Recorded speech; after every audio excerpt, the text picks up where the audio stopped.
Maaf Pak, saya izin share screen ya Pak. Atau bentar saya coba dulu ya. Baik Pak, siap.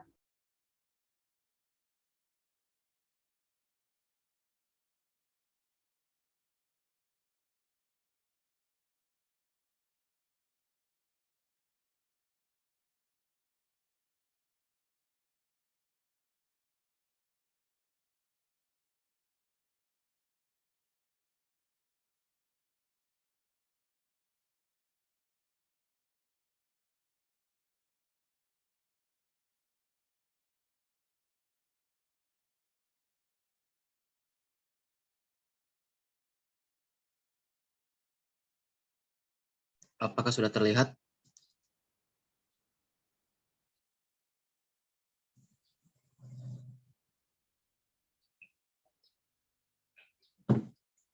Alhamdulillah ternyata bisa ya. Tadinya saya nggak bisa. Oke, bisa dimulai?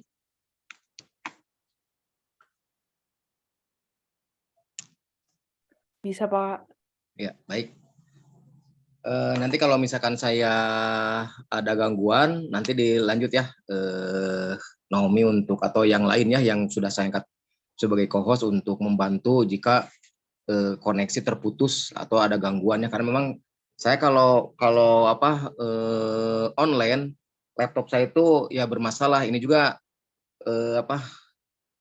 audionya terputus, jadi saya menggunakan HP ini ya. Jadi saya ada dua di situ, ada dua nama saya, yang satu laptop, yang satu HP. Yang laptop ini fungsinya adalah untuk demo, sedangkan HP ini adalah untuk suaranya ya. Baik, baik kita mulai saja. Bentar, ini kedua-duanya.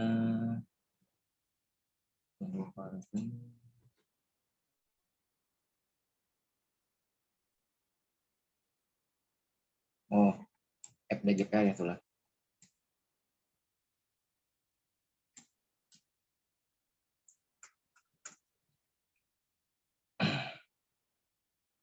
Baik, materi hari ini yaitu merealisasikan ya.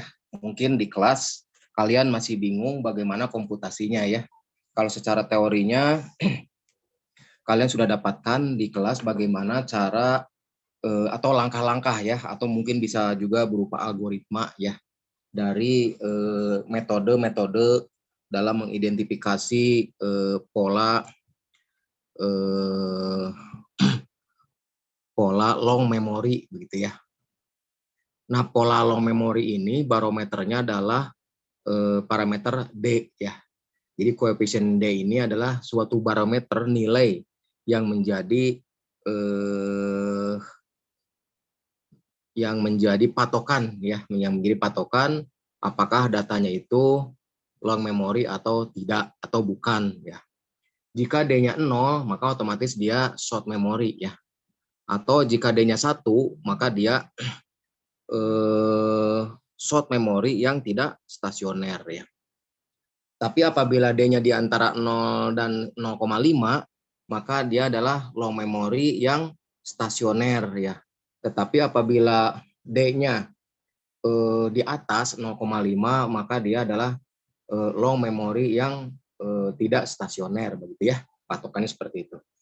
Nah, seperti pernah diutarakan di kelas, yaitu metodenya. Yang pertama untuk yang regressi spektral itu adalah metode yang pertama dikembangkan oleh Giwik dan Porter Hudak ya. Nah, ini kita lakukan dengan dua cara ya. Yang pertama dengan cara manual supaya kalian nanti tahu step demi stepnya. Walaupun sebenarnya di R itu ada, yaitu dengan nama FracDeep ya. Silakan mungkin sambil berjalan kalian bisa install ya, install langsung library FracDeep. Jadi kalian bisa atau semuanya sudah install library FracDeep belum? Saya tanya. Belum. Baik, saya demokan dulu ya untuk yang FracDeep ya. Silakan.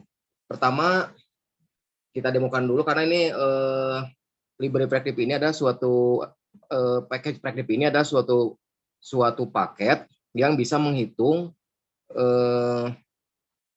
metode GPH dan metode Sperrio secara otomatis. Ya, jadi ini perlu ya. Pertama, silakan dilihat, yaitu klik yang package ini, klik package. Terlihat tidak? Terlihat ya. Nah, setelah diklik package, ada menu scroll down, ya. Nah, kalian pilih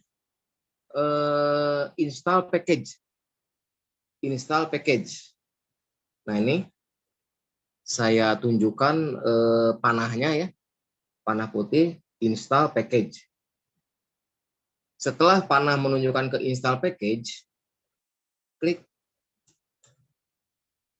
seperti itu. Walaupun saya sebenarnya aslinya ini sudah terinstall, tapi nggak apa-apa, ini hanya demo saja ya, supaya kalian nanti bisa menginstal itu. Nah, kalian akan masuk ke Shaker Cran Mirror. Sudah sampai sini? Silakan R-nya disiapkan dulu, atau mungkin banyak juga yang R-nya belum disiapkan ya. Silakan R-nya saya tunggu ya. Mungkin sebagian kalian belum membuka laptopnya, supaya kalian nanti langsung mengerti, langsung paham ya. Karena kalau hanya lihat saja nanti kalian akan mengulang begitu. Tapi kan kalau kalian langsung praktek, maka kalian bisa langsung full understanding gitu ya, full understand berkenan dengan materi hari ini ya. Supaya tidak dua kali begitu ya.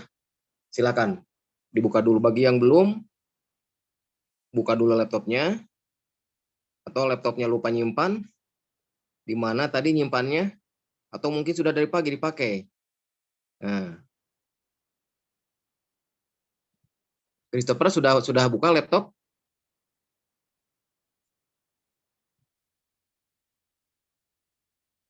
Mana Christopher, tidak kedengaran suaranya? Naomi? Sudah, Pak. Sudah dibuka, Pak, area. Oke.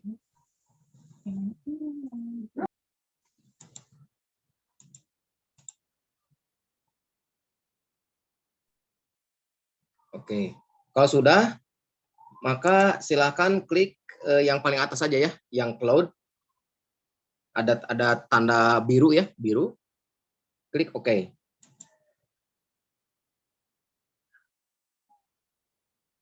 Pak, maaf, saya R-nya baru kebuka tadi. Yang pertama banget di mana ya Pak yang dipencet? Di package. Di menu itu ada paling atas kan ada file, edit, view, miss, sama package. Di package itu kamu klik install. Kita tunggu loading. Nah, maka akan muncul seperti itu.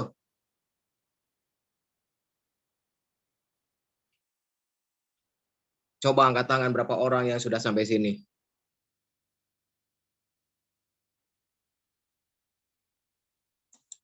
Oke. 8 orang. Belum setengahnya nih. Berapa orang yang sudah sampai sini? 9. 16. Baru 16 ya, 17. 18.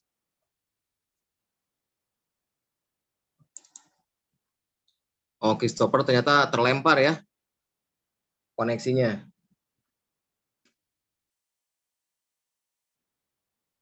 Oke. 2 orang lagi. Kalau sudah 20, saya akan lanjut ya.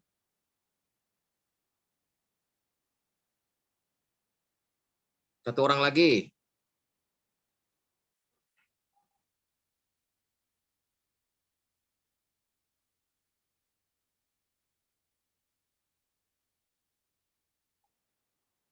Yang sudah sampai sini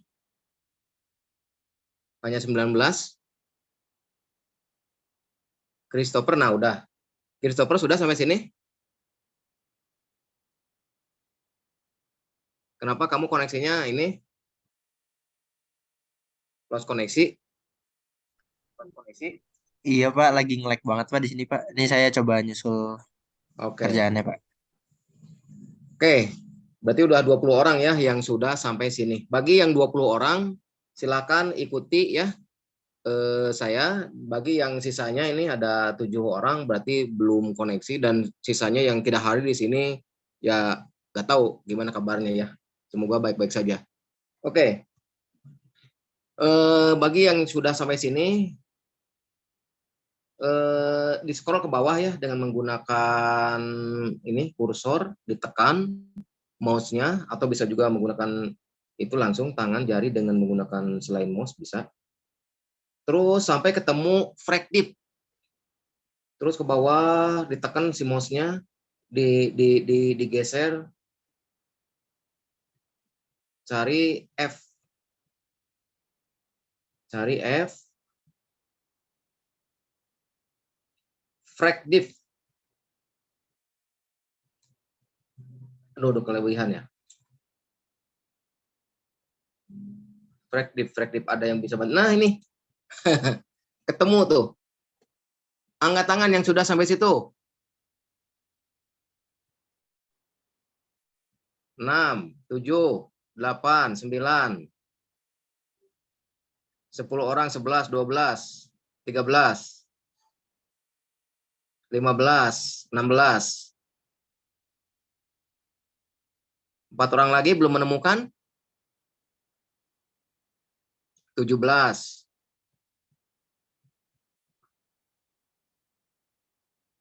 3 orang lagi belum menemukan fractive.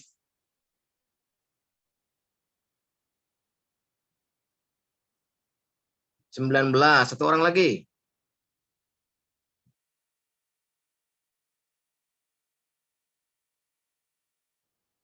1 orang lagi. Siapa 1 orang lagi yang belum menemukan fractive? Package fractive. Paket ya, atau package ya.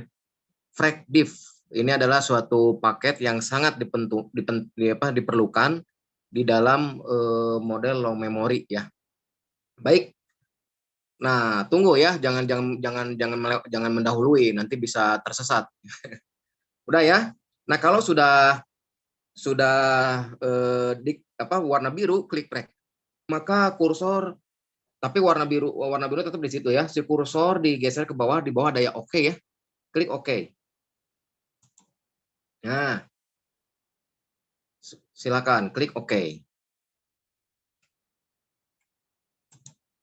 Klik oke. Nah, kalau sudah oke, kita panggil dengan perintah library ya. Dengan perintah panggil fractive. Nah, sudah ya. Nah, kalau sudah seperti itu, artinya tidak ada komen yang lain, artinya tidak ada error, terus error gitu ya. Itu berarti kalian sukses. Berapa orang yang sukses? Coba saya ingin tahu. 11, 14, 16, 17, 17.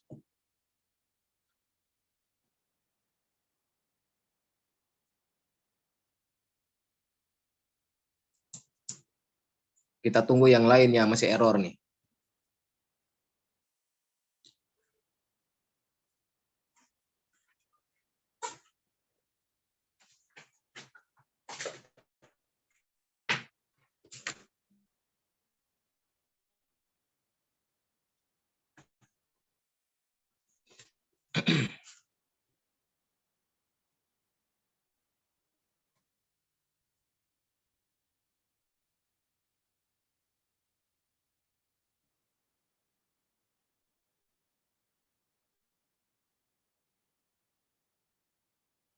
Wah, 3 orang lagi nih, belum nih, masih kebingungan kayaknya. Ada yang gimana yang masih error? Kenapa?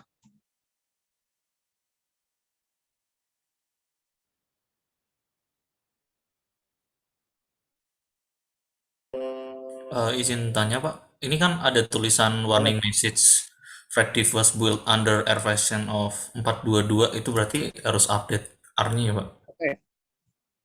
Tidak. Jadi kalau misalkan ada muncul begitu, kalian ulangi lagi. Ulangi lagi perintah label fractive. Oke. Silakan. Kalau ada yang seperti itu, coba cek lagi. Library fractive. Bagaimana hasilnya?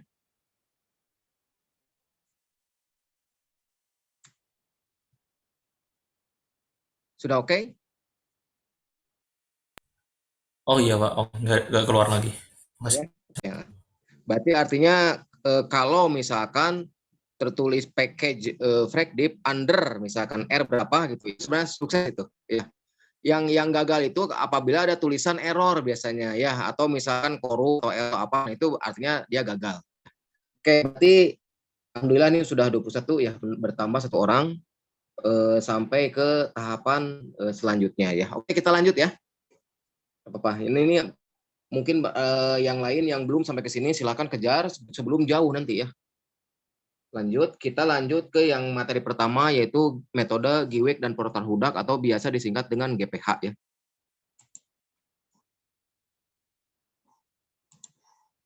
Oke.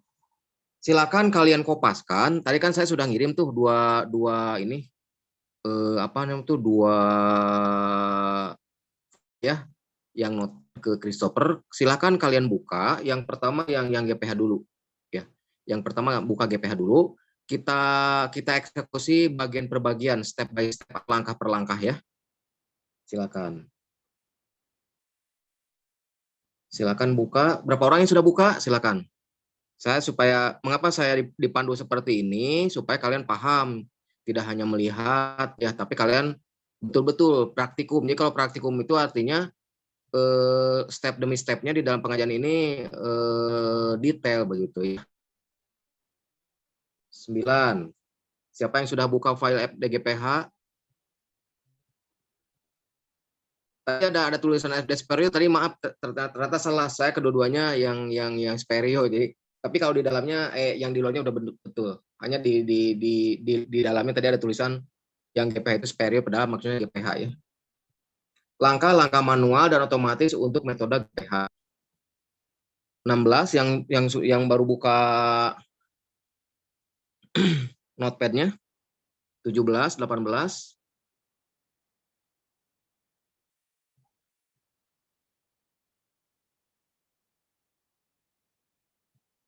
Alvin, sudah Alvin? udah Pak? Oke. Nah, sudah ya. Oke. Ada 20 yang sudah membuka. Oke. Kita di atas tadi ada tulisan metode Spereo itu ganti ya, karena tadi salah tik saya. Jadi langkah-langkah manual dan otomatis untuk metode GPH ini ya. Oke, yang pertama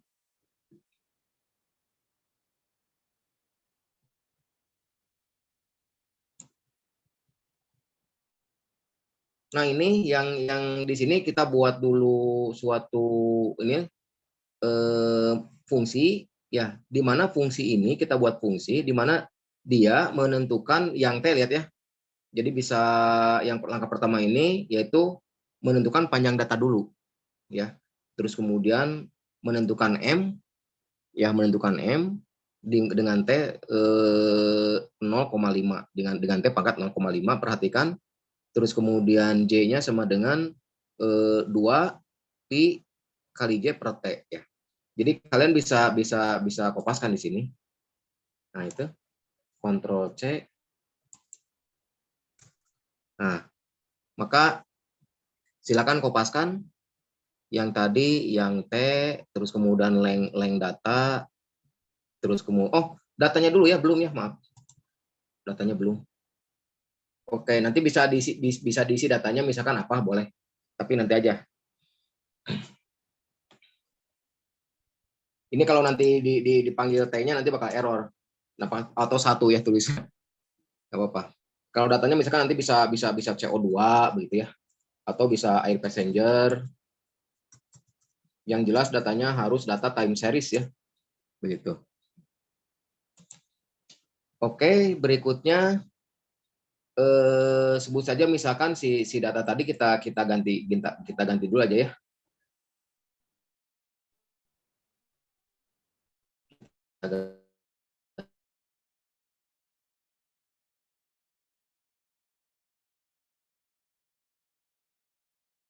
Dulu ini kan, nah coba paskan di blok Ctrl R bisa. Nah gitu ya. Nah ini dengan kita melakukan step ini, maka kalian sudah mengikuti langkah pertama ya. Angkat tangan yang sudah yang sudah melakukan langkah pertama ini.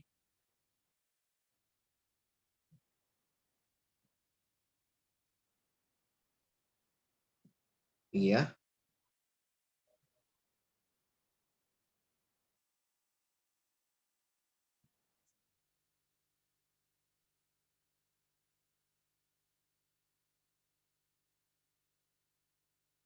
Bentar, koneksinya agak buruk nih di sini.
Share screen saya hilang ya? Iya Pak, screen-nya hilang.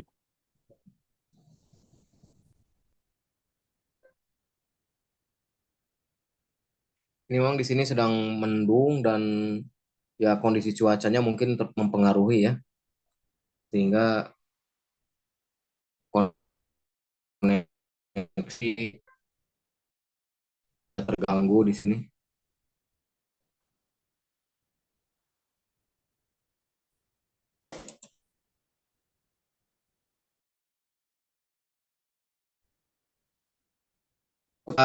Coba kalian sekarang yang dari atas ya, silakan di blok, di blok saja sampai silakan yang ada yang tertuliskan di situ yang DGPH ya, DGPH di blok terus ke bawah. Nah, ternyata muncul lagi nih. Bentar, saya share screen dulu ya. Apakah saya sudah masih sebagai host? Oh ya masih ya. Saya kira kalau lepas tidak bisa menjadi host lagi.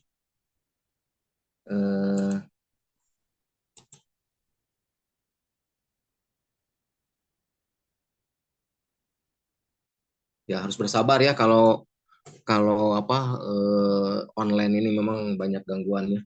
Baik, sudah terlihat ya share screen saya ya.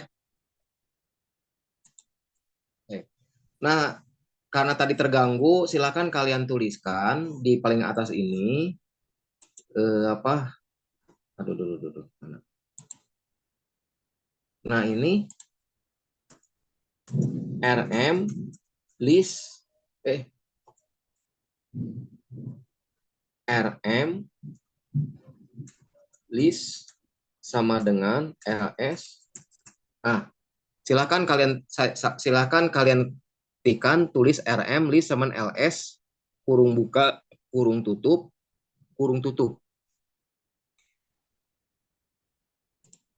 Ctrl R. Jadi sintak ini fungsinya adalah untuk menghilangkan perintah yang sebelumnya, karena saya mau eksekusi sekaligus gitu. Kalau tadi kan mengeksekusi bagian pertama, Berapa orang yang sudah mengetikkan RM list sama dengan LS?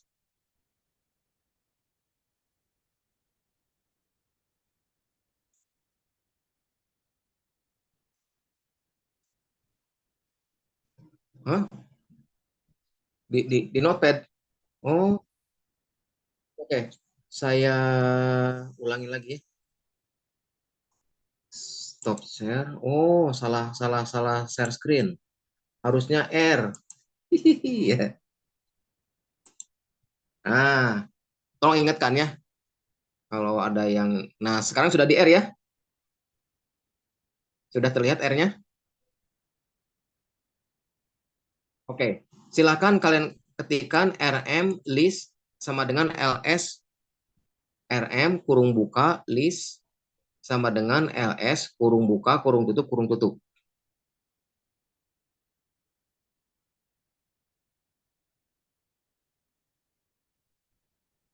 Sudah? Oke, 2 orang, 5 orang, 7, 8, 9.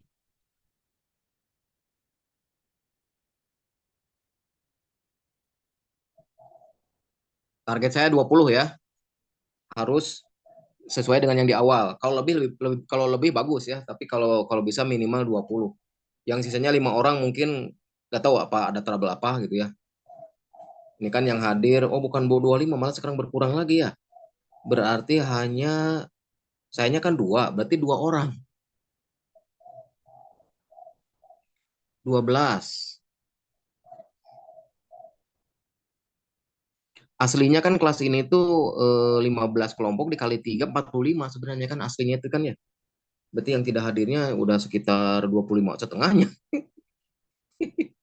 Nah itu kalau online itu kok mudah sekali untuk bolos begitu. Online nih waktunya bolos begitu ya. Aduh.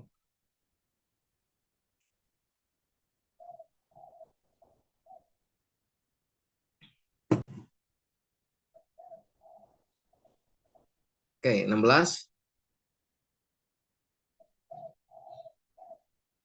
17,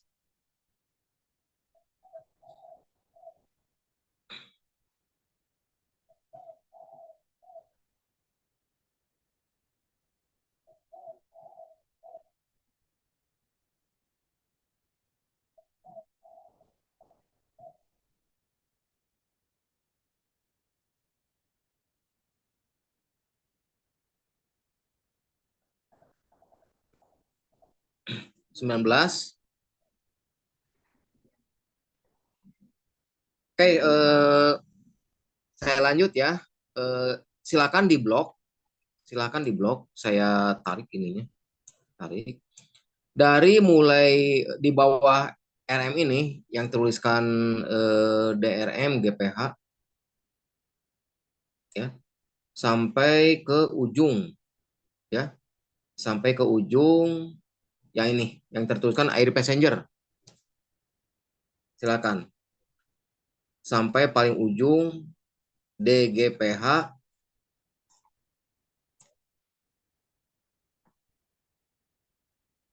Terus kemudian setelah di blok di kontrol R. Oh, masih ada error nih. Simbol DGPH. Nah, kontrol R.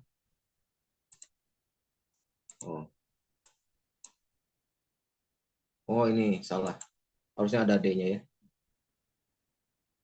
Ulangi lagi, kontrol R.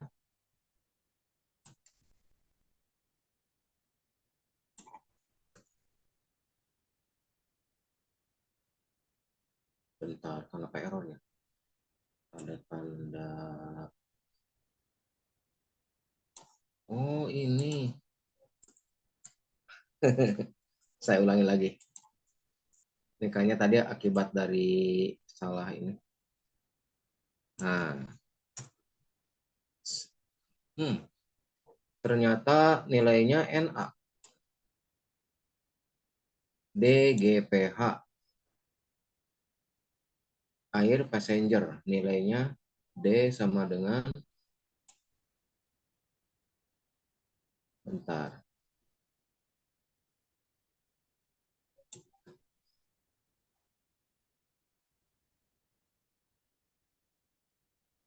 Oh, ini CO2 salah. Ulangi lagi ya, yang tadi CO2 itu hilangkan. Saya ulangi lagi. Jadi kalau ada kesalahan mengeksekusi, kalian lakukan pengulangan RM list LS tadi ya, supaya si data hasil eksekusi yang gagal itu terhapus ya. Oke.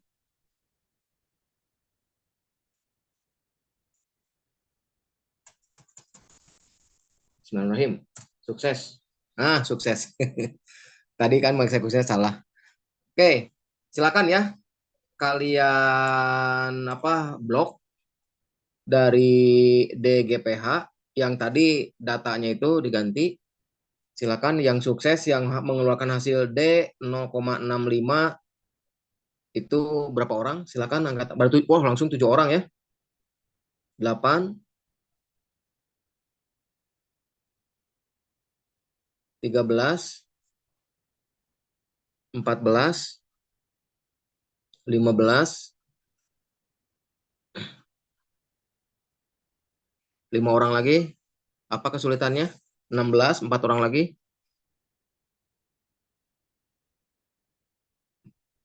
17,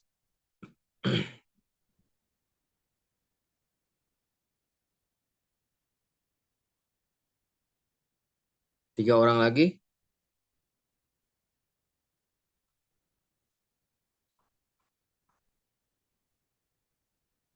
Oke. Sudah ya, dapat 0,61 ya. Baik. Nah, saya akan ulas satu persatu. Yang pertama, langkah 1 tadi udah dijelaskan ya. Jadi kalau langkah pertama itu menentukan nilai omega ya. Omega itu dengan rumus omega J sama 2pi J per T ya. Jadi sebenarnya tidak akan lama menerangkannya karena di kelas sudah diulang-ulang ya. Langkah kedua, nah ini langkah kedua itu adalah langkah yang paling sulit. Ya, saya udah utarakan juga bahwa kenapa? Karena langkah kedua ini adalah langkah menentukan nilai periodogram ya. Bahkan menentukan selain periodogram adalah menentukan autocovariance ya. Begitu. Jadi menentukan periodogram dan autocovarian. Nah, lihat rumusnya di situ kan bukan rumus di sini, makronya, programnya ya. Dilihat dari program R ini X sama data min data covarian, nah ini dan sebagainya. Terus kemudian periodogram lihat di program itu mengikuti rumus deret Foyi ya. Deret Foyi itu var plus 2 dikali sum kan itu ya, seperti itu. Terus kemudian disimpan di pos J periodogram lebih besar daripada 0 ya. Terus kemudian nah inilah yang langkah terus langkah 2 ya. Dan ini bukan jawaban tunggal. Jadi kalau misalkan kalian bisa menemukan dengan cara lain itu lebih bagus ya. Jadi ini adalah salah satu ya, karena kan yang namanya logika berpikir tiap orang beda-beda, tapi kalau memang benar, dia pasti akan benar begitu ya. Nah, itu jadi ini salah satunya.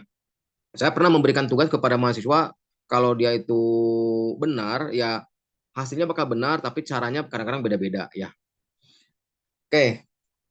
Terus kemudian langkah ketiga adalah menentukan parabel bebas, yaitu nilai X dan Y ya. X-nya sama log 1/4 sin omega J per 2 pangkat 2. Terus kemudian Y-nya log periodogram cos per 2 dikali P1 ya. Pos di sini adalah menurutnya ada periodogram ya. Oke.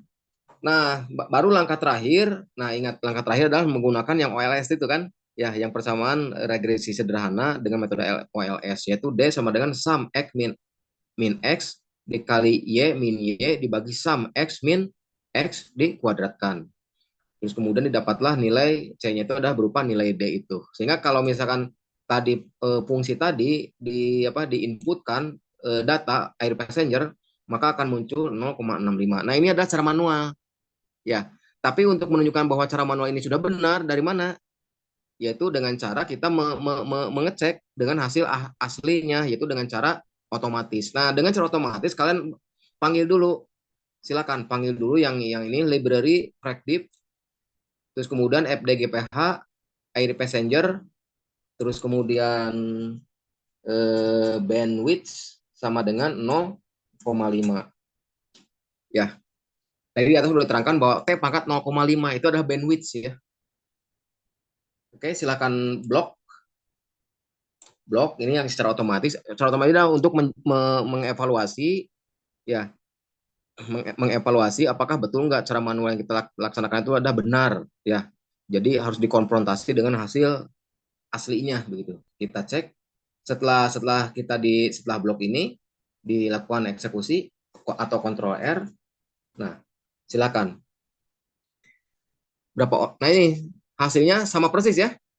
Silakan lakukan langkah otomatis. Berapa orang? 5 orang, 6, 7 yang sudah mengevaluasi dan sudah menentukan hasilnya sama persis. Oke. 12, 13, 14, 15, 16,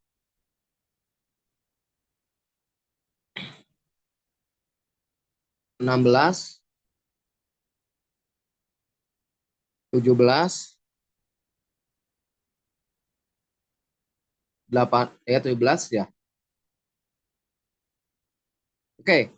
Jadi kalau berdasarkan hasil ini kan kita mencoba air passenger ya. Berarti air passenger ini apa hasilnya tuh berdasarkan ini? Kesimpulannya dari hasil ini berarti data air passenger ini bagaimana tuh?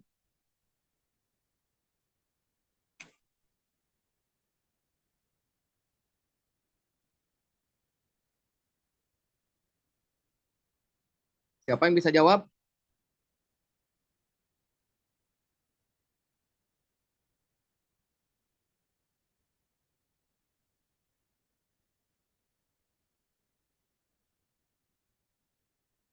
Naomi hadir.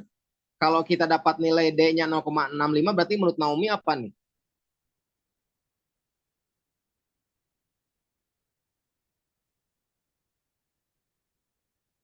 Nah, Pak, putus-putus Pak suaranya.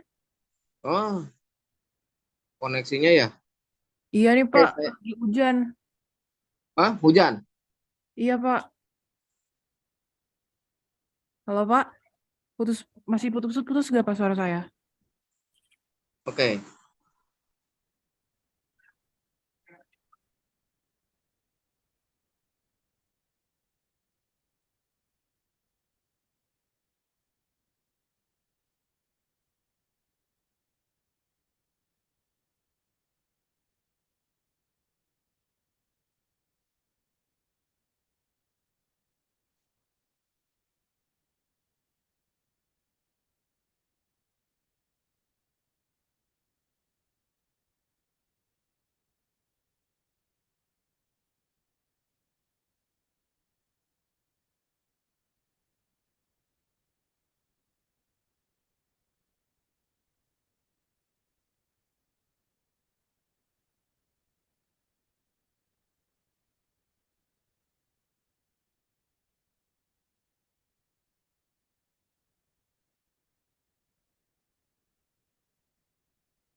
Ya, oke, berarti data dari air passenger ini adalah data yang bersifat long memory dan tidak stasioner.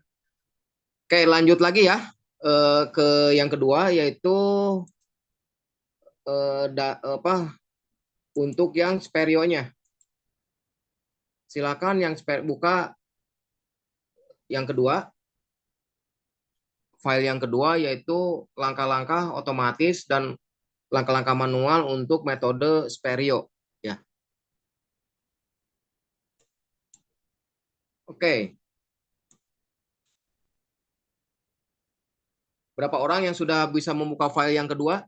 Silakan raise hand.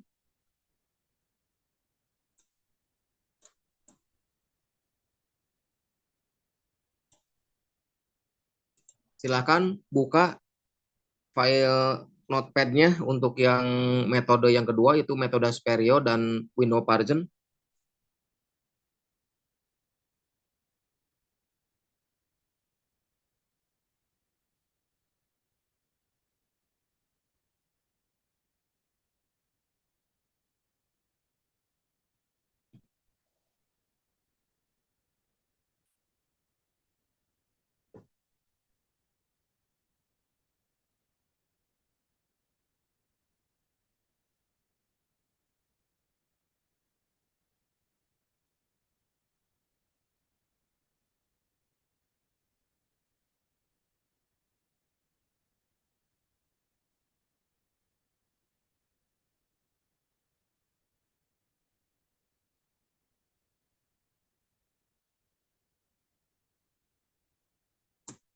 Oke, kita lanjut ya.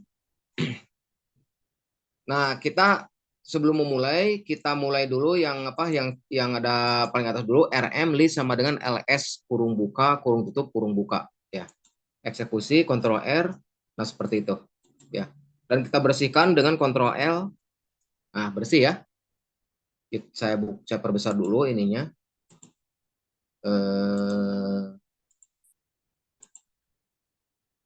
Ukurannya 14 atau 16. Nah, silakan buka, silakan kalian blok per step ya. Step pertama ini sama dengan yang tadi. Jadi kalau step pertama itu hampir sama semua ya. Kalian eksekusi dengan perintah Ctrl R. Maka akan muncul seperti ini ya. Datanya kita kalau yang ini kita coba yang CO2 ya. Silakan kalian eksekusi step 1. Kalau yang sudah berhasil, silakan raise hand berapa orang yang sudah berhasil mengeksekusi langkah pertama ini. 11, 12, 13,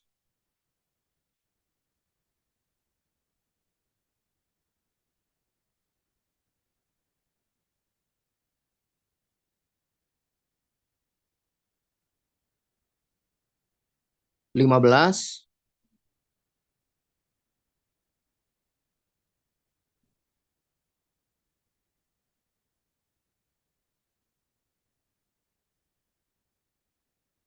'Yang lain bagaimana, pakai error?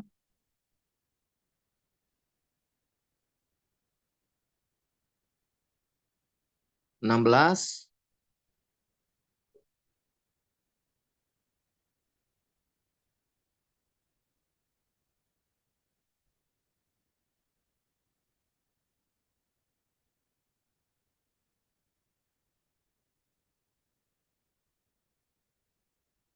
17. Oke, kita lanjut ya. Nah, di sini di dalam window Pargent ini mempunyai bandwidth 2 ya. Kalau yang metode GPH itu bandwidthnya 1 ya. Yang tadi bandwidth pertama nilainya 0,5. Nah, di sini juga untuk yang bandwidth pertama itu 0,5 ya. Nah, tetapi untuk bandwidth yang kedua di dalam window Pargent ini menggunakan beta yaitu 0,9 ya. Silakan kalian kopaskan langkah kedua yaitu menentukan nilai window Pargent.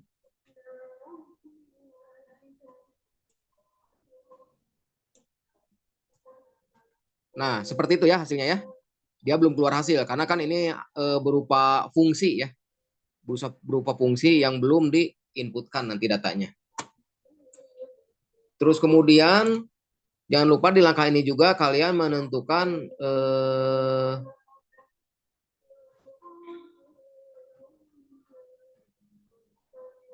auto covariance ya. Auto covariance. Jadi setelah window Pargent auto covariance. Ctrl R. Nah, itu auto covariance-nya. Terus kemudian barulah langkah yang paling menentukan yaitu peridogram. Jadi pada intinya bahwa di langkah kedua ini adalah targetnya adalah nilai Parallelogram itu parallelogram yang sudah di apa namanya itu sudah dihibridkan dengan window pargent tadi ya. Kalau tadi kan yang pertama itu tidak ada window pargent. Jadi kalau tadi itu masih bandwidth standar ya. Original bandwidth lah kalau saya istilahkan. Nah, ini original parallelogram, original parallelogram. Ini parallelogramnya sudah tidak original lagi. Mengapa? Karena sudah dimasukkan ya si window pargent ya. Silakan di blok parallelogram, menghitung nilai parallelogram, kemudian eksekusi. Nah, nilainya seperti itu. Inilah nilai parallelogramnya. Silakan berapa orang yang sudah mengeksekusi sampai nilai parallelogram? Angkat tangan.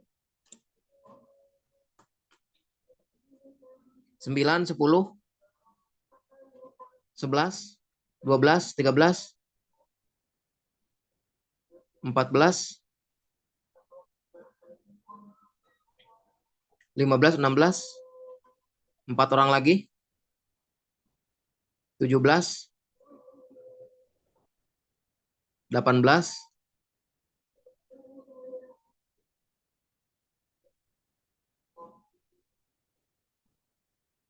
2 orang lagi.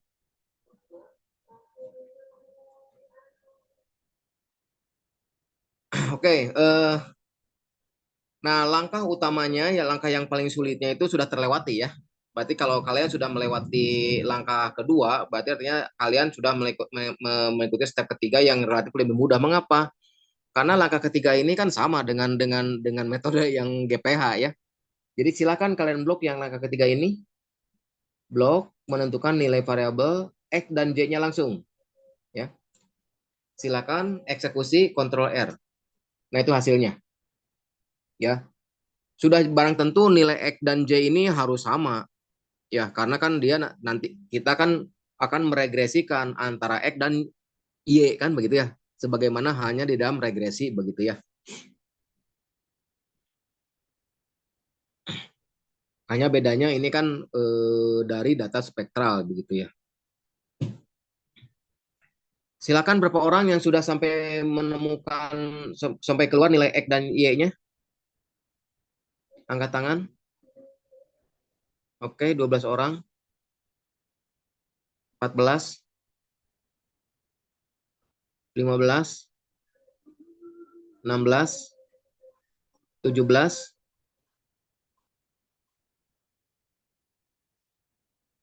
Oke. Lanjut ya. Yaitu langkah terakhir yaitu menentukan nilai D berdasarkan OLS ya. Di blok sampai keluar nilai DSPR. Oke. Ctrl R. Berapa hasilnya?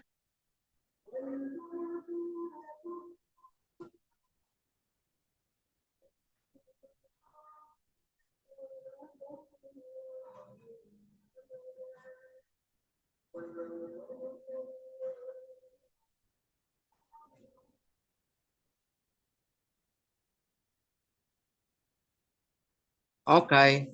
Berapa orang yang menemukan hasilnya 1,11? Saya ingin tahu 11, 12. Oke, 12, 13. Kalau ada yang menemukan nilai hasil yang lain silakan utarakan di sini. Oh, Pak, saya bukan segitu begitu. Ada nggak selain nilai itu?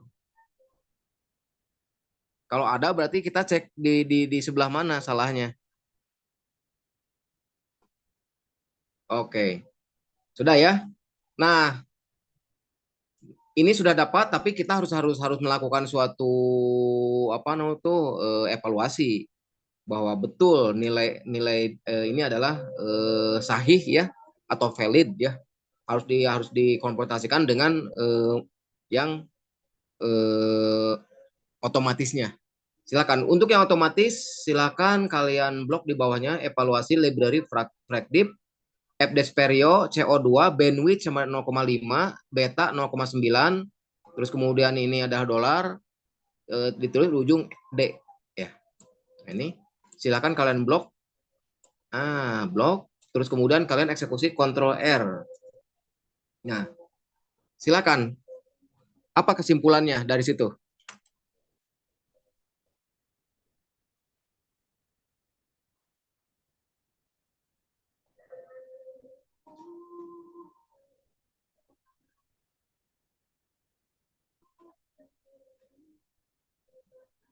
Artinya bahwa hasil manual ini sudah terbukti benar, ya. Hasil manual ini sudah terbukti benar, terbukti dengan menggunakan cara otomatis, dengan menggunakan paket FragDiff, nilainya adalah sama persis ya, sampai 4 desimal. Sempat 4 desimal. Berarti artinya menunjukkan bahwa langkah-langkah manual tadi sudah sahih atau sudah terbukti benar ya, gitu. Nah, adapun hasilnya bahwa 1,1 artinya dia menunjukkan bahwa data CO2 ini ya adalah data yang long memory dan sama tidak stasioner. Mengapa? Karena kan dia di atas 0,5 ya. Dia nilainya 1,1, berarti dia tidak stasioner ya. Dan dia masih mengandung unsur long memory ya. Nah, itu barangkali pertemuan untuk praktikum hari ini. Silakan kalau ada yang mau ditanyakan.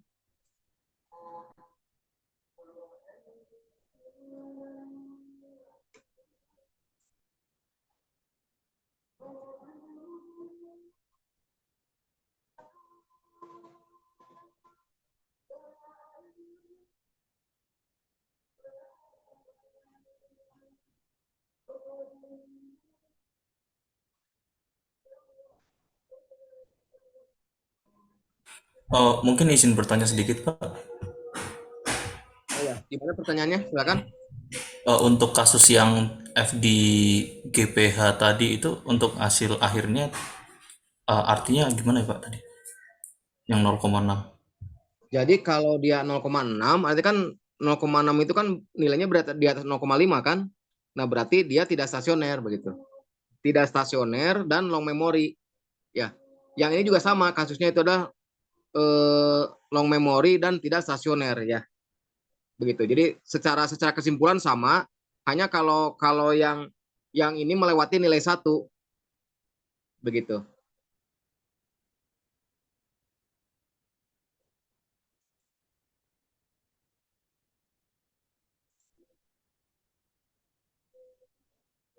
Oh, oke oke. Makasih, Pak. Ya. Oke, kalau begitu kalian untuk tugas praktikum ya. Tugas praktikum itu adalah tugas di mana kalian harus membuat suatu program tapi berdasarkan ini ya. Berdasarkan kalian pelajari dulu yang 2 ini, nanti insya Allah nanti kalau kalian paham yang 2 ini nanti tugas bisa selesai. Tugas bisa kalian kerjakan ya. Nah, kemarin kan ada 3 kelompok ya.